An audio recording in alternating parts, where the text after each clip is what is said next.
Just when you thought the Bloodline story was over, they make your jaws drop once again with another shocking twist. To say things have got very interesting would be putting it very mildly. Hello, everyone. This is Warhawk Beyond 2040, bringing to you another edition of the Wrestling Discussion Series. And today I wanted to discuss and share my thoughts with all of you about the shocking events that took place on the April 12th edition of SmackDown, involving Solo Sikoa, Jimmy Uso, and the debuting Tama Tonga. Now, for those of you who may not be familiar with that name, Tama Tonga has been tearing it up in New Japan Wrestling for a number of years now, and is the son of Haku, a very dangerous and violent competitor. And for those of you who probably may not remember Haku, Haku was part of a tag team with Rikishi, and he made his return back in 2001, and they mixed it up with Kane and Undertaker for a number of months. A very dangerous individual. So we kicked things off with the Bloodline coming out to the ring, or what's left of the Bloodline, shall I say, with Paul Heyman, Solo Sikoa, and Jimmy Uso.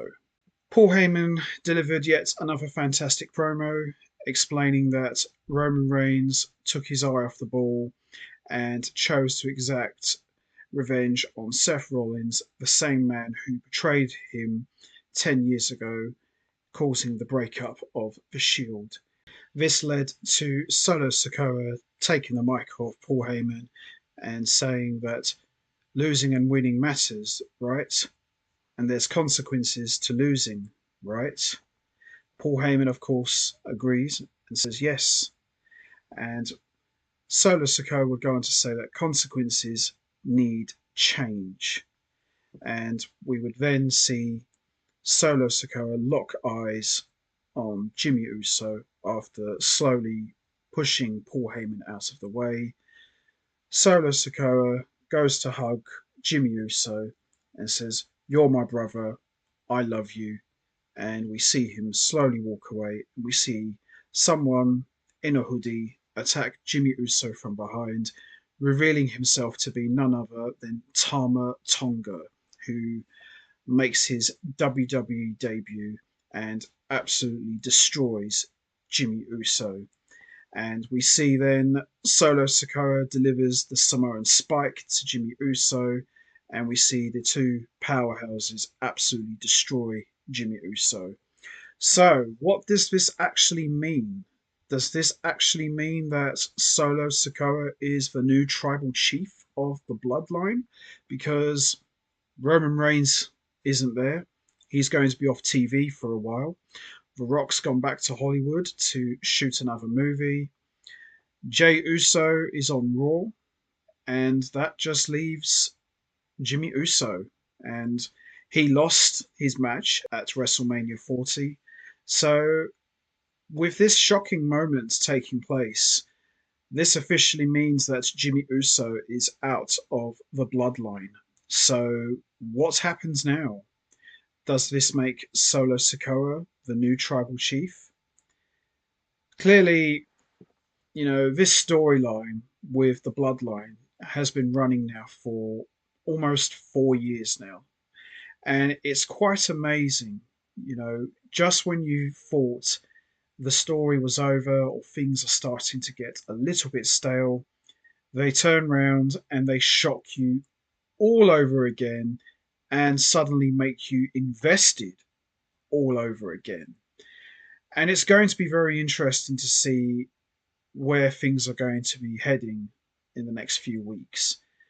So, could we be seeing more people joining the Bloodline? I think there is a strong possibility. Could we be seeing a Bloodline civil war, perhaps? I mean, we did get that last year in 2023 when the Usos took on Roman Reigns and Solo Sikoa. And then shortly after, the Usos broke up and Jimmy went back to the Bloodline, which to me was just absolutely stupid and made no sense. But now that Roman Reigns has finally lost the title, he's off TV for a while, and as I said already, The Rock's going to be away for a while. What could possibly happen later on? I mean, is it possible that the Usos could get back together? And could we see them reunite with Roman Reigns and the three of them become baby faces and they feud with Solo Sikoa and Tama Tonga and maybe some new members perhaps? Where does Paul Heyman fit into this? Where will he be hanging his hat?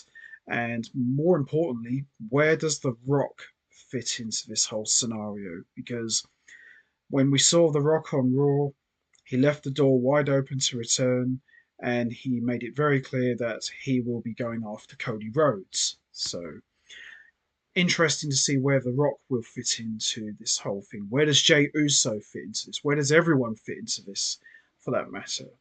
So, this was a shocking moment, to say the very least, and this shocking moment that took place on SmackDown definitely made up for the lack of surprises on Raw.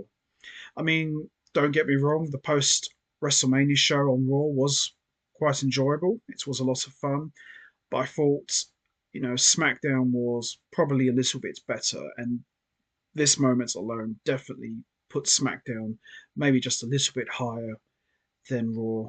And, Solo Sikoa, it's really interesting to see how much he's developed as an on screen performer because throughout this whole Bloodline story arc, he's always been the silent type. He just stands there like a statue, never moves, never says a word, never breaks character, even though there's been numerous times where, Sami Zayn tried to make him break character and he never cracked once, and he hardly ever said a word either. And some people have said that it reminds everyone of what Batista was like in Evolution.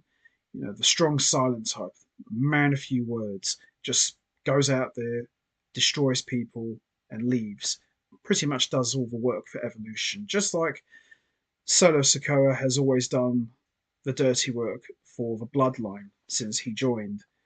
So now he's suddenly starting to come out of his shell. He's starting to talk a bit more. We could be seeing, a change in the hierarchy of the Bloodline. And, you know, Solo Sikoa and Tama Tonga as a tag team, that's a deadly, deadly combo right there. And if you've got someone like Paul Heyman in their ear, those two together could be unstoppable. If they're booked right and they're booked strong, I could definitely see those two winning the tag team titles at some point. There's a lot of potential for those guys to do something. So we're just going to have to wait and see, really. But the Bloodline storyline has just got a lot more interesting and has just been refreshed all over again. So I'm looking forward to seeing where this is heading. And I'll be very interested to see how Jimmy Uso is going to address this. And I'm very interested to see how Jey Uso is going to react to this if he does get approached about this on Raw. But wow, I knew something was going to happen, but I didn't think it was going to be this. But once again, well done for making everyone, including myself, fully invested. So that's going to be it from me. I'm going to wrap this up now. What was your thoughts on Solo Sikoa turning on Jimmy Uso and kicking him out of the bloodline? Did you see this coming?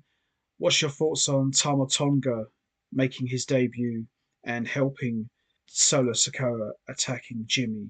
How do you think Solo and Tama are going to work as a team? Is Solo Sikoa the new tribal chief? Where does Paul Heyman fit into this? How will Roman Reigns react to this when he does eventually return? Where does everyone fit into this storyline? What about The Rock? Did he issue the order for this attack, or was it someone else? You know what to do, guys. Hit the like button, hit the subscribe button, leave your thoughts and comments down below, And I will see all of you next time for another edition of the Wrestling Discussion Series. So until then, take care, everybody, and stay safe. And once again, as always, much appreciated. Thanks for listening.